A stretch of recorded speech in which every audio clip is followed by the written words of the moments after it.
The Bank of Canada just made a pretty big move, cutting not a quarter point, but a half percentage point off its key interest rate. This is the first time it's made such a big cut in years. They've gone with a supersized rate cut. This is 50 basis points. The policy rate now down to 3.75%. There was a clear consensus that it was appropriate to take a larger step today. Now, the difference between 0.25 and 0.5 isn't typically something the average person gets excited about, but for this, we'll make an exception. So why the jumbo cut? And are there more to come? Let's go through it. There was one very specific reason Canada saw interest rates go up so high in the first place: runaway inflation. But now there's a concern that inflation might be running away in the opposite direction, much faster than the bank expected. Inflation is not just at, it's now below the specific target from the Bank of Canada. You can probably remember back in 2021 when the Bank of Canada's key interest rate was hovering just above zero, which meant mortgage rates were at historic lows and pent-up pandemic demand was being unleashed. Toilet paper was back in stock. People were spending like crazy. And the price of everything was going up fast. Around here is when the central bank started hiking interest rates over and over again, all the way up to 5% to try to get inflation to fall. Eventually, it did. And both inflation and interest rates more or less leveled off for a bit. And even just a few months ago, in April, the bank predicted it would still take about a year to get us all the way down to 2% inflation, which is the bank's target and what they consider neutral. Except, here's what actually happened. This summer, just 4 months after they released that forecast, inflation dropped to 2%, and then last month, inflation actually fell below target, all the way down to 1.6%. Inflation has undershot the Bank of Canada's target. And we're now seeing data that suggests that inflation could fall into the low 1% range. And 1% is just a bit too close to something economists argue can be even worse than a bit of inflation, which is deflation.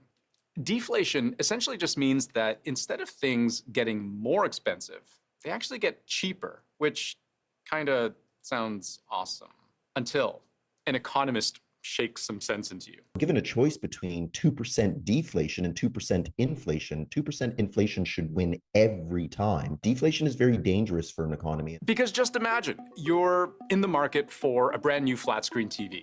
Prices have been dropping because deflation. But you're thinking, hey, if I wait just another month, this TV will be even cheaper because deflation. So you're holding on to your money, you put off buying that new TV, and now you've made the poor TV salesman very sad. No Christmas bonus for him. And extrapolate that scenario out to pretty much everything, from cars to clothes to computers, and congratulations, you're one small step closer to crashing the economy. And when spending crashes, businesses tighten up. They begin to anticipate lower demand. And if businesses suffer, wages are probably suffering too. And if you get paid less, how does that affect your quality of life? How do you pay your debts when, in real terms, they're getting harder and harder to pay off because you're not making as much as you used to? A little bit of inflation keeps the economy humming along. Too little, none at all, and the economy is going to have a very difficult time with price adjustments. So part of the reason then for this 50 basis point cut is to try and make sure that inflation kind of has a low end and doesn't tip on the wrong side of zero. Now, while we know landing in that inflation sweet spot is the #1 priority for the Bank of Canada, it's not the only indicator it looks at when making its rate decisions. It also looks at how the broader economy is doing. And things aren't playing out exactly as the bank expected there either. I think everybody's getting the same read on the economy and on the economic data, which is that it is incredibly weak. Bank of Canada should be acknowledging that by doing more. Since day one of that barrage of rate increases, the governor of the Bank of Canada was clear. There's a chance that this doesn't turn out exactly as intended. If we do too much, we could slow the economy more than needed. And we know that has harmful consequences for people's ability to service their debts, for their jobs, and for their businesses. let's start with jobs. Since Tiff Macklem said that in 2022, the unemployment rate has been rising steadily from about 5% to 6.5%. If we think about why labor markets condition have slowed so much, it's really intuitive, right? Because businesses, again, they simply do not have enough of a demand for whatever they're producing these days. They're saying, okay, wait a minute, I don't need all these new workers, right? I'm not getting enough orders. When you slow down the economy, often this means the unemployment rate, kind of increases, and it's something, it's a kind of cost to having help to kind of bring inflation down, but you don't want to make that cost bigger than it needs to be. Bingo.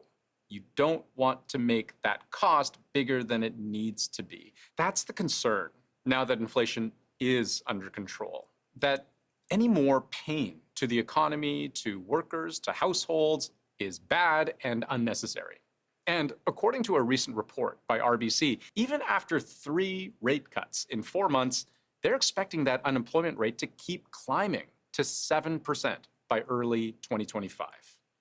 What people do is they look at the average of the past 3 months and they keep doing that. That's what you call smoothing. And that trend from smoothing points to less jobs going forward. I think it's fair to say that the Bank of Canada's number one concern right now has pivoted from inflation probably to employment. Employment is probably that lever, that indicator that gives them the most pause, and it really has shot up. But there's also another trend that both economists and the Bank of Canada are increasingly worried about, one that could have big long-term implications for the entire economy and that might be even harder to reverse, and that's a lack of investment. Because, yes, when interest rates are high, that tends to cool the economy, it reduces spending, and businesses tend to hire less.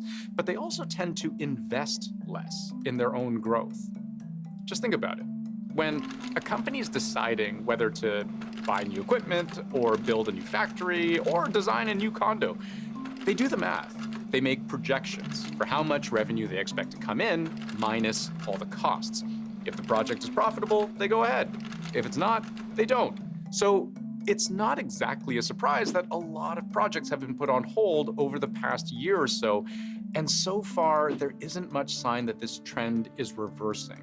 Even the Bank of Canada's own Business Outlook survey from earlier this month, where they talked to thousands of Canadian business owners, they found businesses don't seem to have any intention of boosting their investment this year, and that investment will stay at levels below their historical average. Their biggest concern? Still high interest rates. I think the story here is really there's very little signs of a material turnaround in activities. That concern about the state of the economy is still very much in play. And that matters to the Bank of Canada because when businesses aren't hiring and they aren't investing, that means GDP, the overall output of the economy, stalls. And that's exactly what we've seen in Canada over the past couple of years. The GDP isn't exactly shrinking, but it's also hardly growing. You can see it, you can feel it when you walk down the main street of your town or neighborhood. You can see that this doesn't feel like an economy that's exactly booming, because it's not. It's not slipped into a recession, though a lot of people think it has, but it has really slowed. And what the Bank of Canada is trying to do is trying to reduce interest rates to try to stimulate the market again. To kind of give that little boost of confidence to the Canadian economy that people can go out and spend and that businesses can go out and invest. 50 over 25 is a way to try and maybe jumpstart a little bit of that sluggishness before it turns into something worse. So look, there's no question that a 50 basis point cut will help swing the pendulum in the direction that the Bank of Canada wants it to swing.